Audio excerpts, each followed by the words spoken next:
चर्चा करते हैं वर्तमान विवाह के प्रकारों पर। पिछले वीडियो में आपको बताया था कि प्राचीन जो हिंदू विधि थी उसमें कितने विवाह पद्धतियों के रूप में थे, तो वो 8 आपको चर्चा में थे, अक्सर लोग उन्हीं को जानते हैं।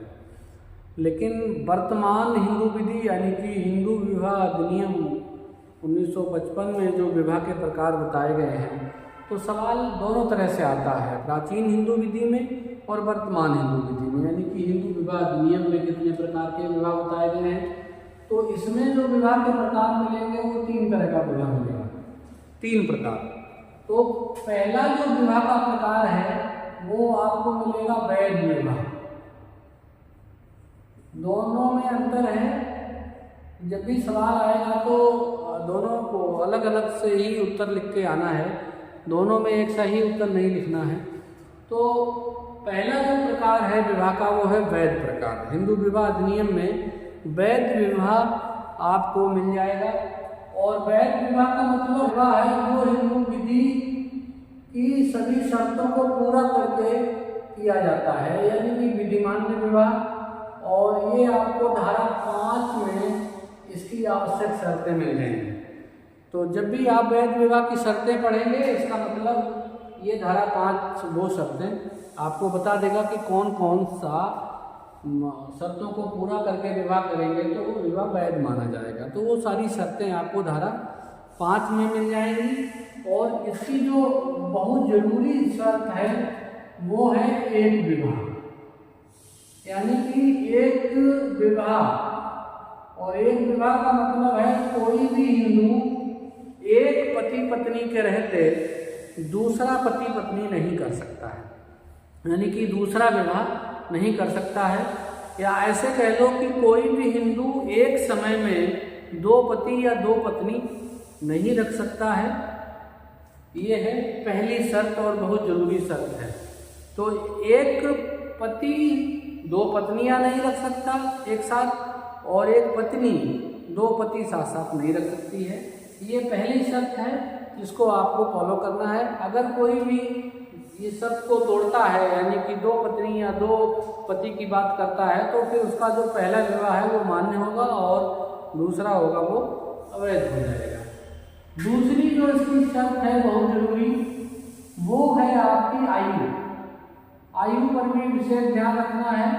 तो यहाँ उम्र, विधि ने उम्र को भी बता दिया है, यहाँ उम्र नहीं थी प्राचीन विधि में, तो यहाँ उम्र की बात भी की गई है। और आपको तो उम्र पता है कि वर और वधू की उम्र जो है यहाँ निश्चित कर दी गई है। तो वर जो है 21 वर्ष का होगा और वधू 18 वर्ष से कम की नहीं होगी, यानी कि 18 और 21 की आयु विवाह के लिए तय कर दी गई है। अगर इससे कम आयु का विवाह हो रहा है तो वो वैध विवाह की श्रेणी में नहीं आएगा। तीसरी जो बात की गई है वो है स्वतंत्र सम्मति। तो सहमति की भी बात की गई है, यानी कि ये जो वर वधू हैं ये दोनों की आपस में सहमति होनी चाहिए, यानी कि और वो भी स्वतंत्र होनी चाहिए। स्वतंत्र सम्मति से मतलब यही है कि जोर दबाव डालकर आपको विवाह नहीं करना है, यहाँ आपको ध्यान में रखना है।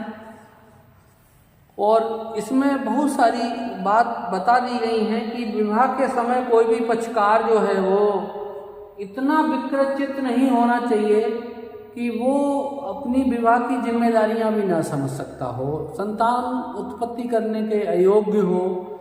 ऐसी बहुत सारी बातें यहाँ बताई गई हैं। तो सहमति में कुल मिला के जो बातें हों वर और वधू के बारे में वो स्पष्ट होनी चाहिए। ऐसा नहीं है कि आप पहले कह दो कि जो है वर सरकारी जॉब में है और बाद में पता लगे कि वो किसी जॉब में नहीं है, जॉब करने लायक ही नहीं है। कह दो कि उसने बीटेक की डिग्री ले रखी है और बाद में पता लगा कि वो अंगूठा टेक है। तो ऐसे अगर आप झूठ बोल कर करते हो तो वो बाद में विवाह खत्म कराने की भी बात हो सकती है, यह ध्यान रखना है। चौथा इसका जो आवश्यक तत्व है वो प्रतिसिद्ध नातेदारी नहीं होनी चाहिए। प्रतिसिद्ध नातेदारी ये इसका चौथी शर्त है, यानी कि ऐसी शर्त, ऐसी नातेदारी नहीं होनी चाहिए वर वधू के बीच में जो प्रतिषिद्ध प्रोहिबिटेड नातेदारी के रूप में आती हो।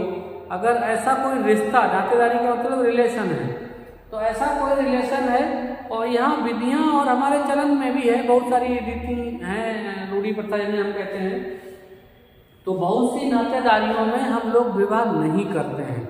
तो जिन नातेदारियों में विवाह नहीं होता है उन नातेदारियों को प्रतिषिद्ध नातेदारी कहा जाता है।